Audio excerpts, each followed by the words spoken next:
Good morning dear students. आप सभी का इस एजुकेशनल यूट्यूब चैनल पे हार्दिक स्वागत है। पहले वीडियो में हम वैदिक धर्म के बारे में पढ़ चुके हैं और आज हम जैन धर्म और बौद्ध धर्म आदि के उदय के क्या कारण थे उसके बारे में अध्ययन करेंगे। फिर उनकी शिक्षाओं के बारे में अध्ययन करेंगे। तो इन धार्मिक आंदोलनों के उदय के कारणों की चर्चा आज हम करेंगे। जैसा कि आप पढ़ चुके हो कि ऋग्वेदिक काल में धर्म का स्वरूप सरल था। उसमें किसी भी प्रकार का आडंबर, पाखंड आदि का प्रवेश नहीं था। परंतु उत्तरवैदिक काल में ऋग्वेदिक धर्म में जटिलता आने लगी और उस समय यज्ञों को पूरा करने के लिए अनेक पुरोहितों की आवश्यकता थी, जिस कारण से यज्ञ बड़े बड़े, खर्चीले और लंबे समय तक चलते थे। कर्म पर आधारित वर्ण व्यवस्था जन्म पर आधारित हो गई। इस प्रकार 600 ईसा पूर्व तक आते आते आर्यों की सरल धार्मिक और सामाजिक व्यवस्था में अनेक विकृतियां पैदा हो गई, जिसके कारण निम्न स्तर के लोगों को अनेक प्रकार की सुविधाओं से वंचित होकर दयनीय जीवन व्यतीत करने को विवश होना पड़ा। इस कारण से भारत में जैन धर्म और बौद्ध धर्म का उदय हुआ। उसके कुछ महत्वपूर्ण कारण इस प्रकार हैं। ब्राह्मणों का प्रभुत्व है। वैदिक काल में हम पढ़ चुके हैं कि यज्ञों के कारण, अपने सरल जीवन और ज्ञान के कारण ब्राह्मणों की प्रतिष्ठा सर्वोपरि थी।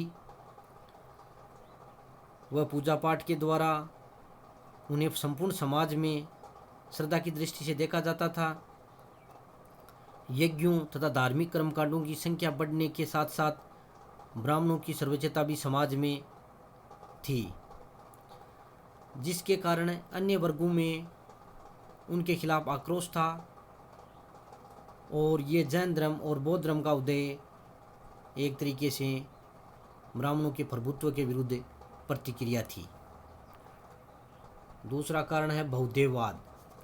वैदिक धर्म हम पढ़ चुके हैं कि बहुदेववादी था। उसमें अनेक देवी देवताओं की पूजा की जाती थी। देवी देवताओं को प्रसन्न करने के लिए अनेक प्रकार के यज्ञ किए जाते थे। ऋग्वेदिक काल में हालांकि एकेश्वरवाद का उदय हो चुका था, लेकिन पूर्ण प्रतिष्ठा नहीं हुई थी। इस कारण 600 ईसा पूर्व में दोबारा एकेश्वरवाद ने जोर पकड़ा और लोग सोचने लगे कि जब सर्वत्र ब्रह्मा व्याप्त है तो इतने सारे देवी देवताओं की उपासना करना व्यर्थ है।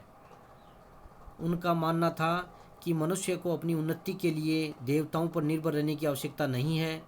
मनुष्य के कर्म ही उसके भाग्य विधाता हैं। इस प्रकार की विचारधारा के कारण बहुदेववादी ब्राह्मण धर्म के विरुद्ध असंतोष उठा। तीसरा कारण है यज्ञ एवं कर्मकांड। वैदिक काल के आरंभ में धर्म का स्वरूप सरल और आडंबरहीन था। वे अपने यज्ञ स्वयं कर लेते थे। इसके लिए पुरोहितों की आवश्यकता भी नहीं थी। परंतु धीरे धीरे कर्मकांड और तरह तरह के विधि विधानों द्वारा धार्मिक जीवन है वो जटिल हो गया।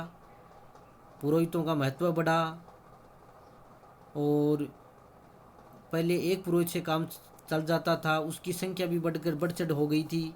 15-15, 20-20 पुरोहितों की आवश्यकता होती थी। इस कारण धार्मिक यज्ञों को कर्मकांडी, अधिक कठोर और खर्चीला बना दिया गया। साधारण व्यक्ति ऐसे यज्ञों का संपादन करना असंभव हो गया। दूसरी तरफ ब्राह्मण वर्ग ने कर्म के आधार पर पुनर्जन्म और स्वर्ग नरक की भयावह धारणाएं भी पैदा कर जनता का शोषण शुरू कर दिया।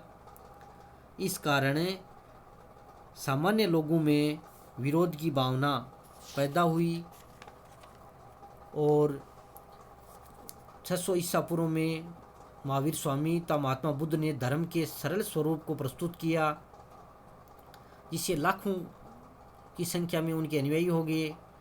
इस कारण ये भी एक कारण था जैन धर्म और बौद्ध धर्म के उदय में। अगला कारण है वर्णों का आपसी संघर्ष। सामाजिक व्यवस्था में वर्ण होते थे, 4 वर्ण होते थे, ब्राह्मण, क्षत्रिय, वैश्य और शूद्र। उस समय वर्ण व्यवस्था क्रम पर आधारित थी और कोई भी व्यक्ति अपनी योग्यता के आधार पर वर्ण बदल सकता था। यह स्थिति ऋग्वैदिक काल में थी। चारों वर्णों का समाज में समान महत्व था, परंतु उत्तरवैदिक काल में धार्मिक जटिलता के साथ साथ सामाजिक व्यवस्था भी जटिल होने लगी। चारों वर्णों की निश्चित सीमाएं रख दी गई और कर्म का स्थान जन्म ने ले लिया।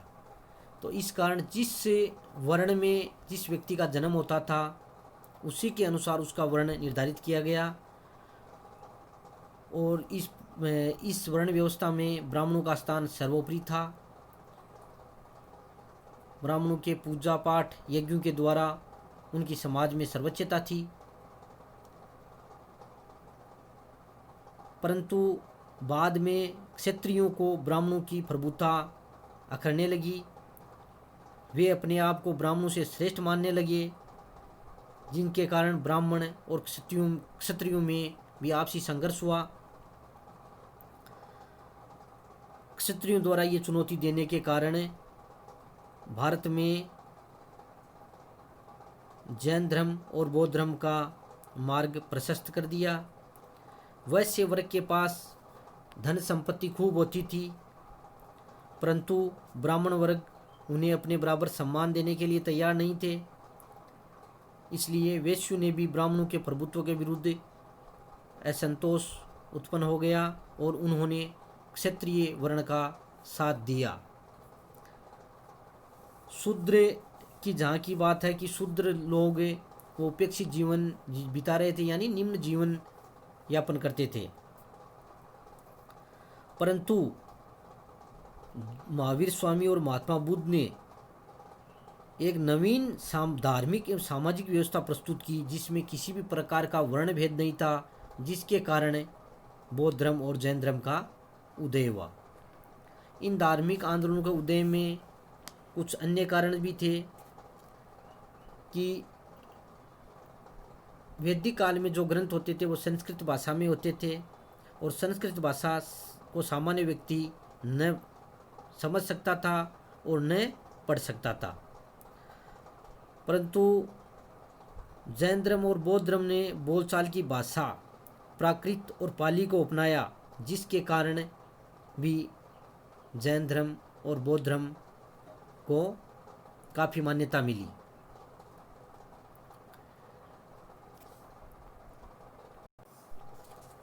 अन्य कारणों में औपनिषदिक यानी उपनिषद विचारधारा से भी प्रेरणा इनको मिली थी। उपनिषदों में वैदिक धर्म की बुराइयों की ओर चर्चा की गई है। उपनिषदों में कर्मकांड, पाखंड आदि की आलोचना की गई है। उपनिषदों में ज्ञान की प्राप्ति को मोक्ष का प्रमुख साधन बताया गया है तथा अहिंसा तथा आचरण की पवित्रता पर जोर दिया गया है, जिसके कारण इस औपनिषदिक विचारधारा से भी जैन धर्म और बौद्ध धर्म को प्रेरणा मिली। इस प्रकार 6ठी शताब्दी ईसा पूर्व में बौद्ध धर्म और जैन धर्म का उदय हुआ। इनके उदय के क्या कारण थे ये हम पढ़ चुके हैं। इनकी शिक्षाओं के बारे में अगले वीडियो में अध्ययन करेंगे। इसके साथ साथ आपको PDF नोट्स भी शेयर किए जा रहे हैं, उनका भी अध्ययन किया करो और होम असाइनमेंट के लिए जो क्वेश्चन दिए जा रहे हैं उनका भी अध्ययन किया करो। उसको हल करके पर्सनल व्हाट्सएप नंबर पे सेंड किया करो। इसी के साथ बहुत बहुत धन्यवाद।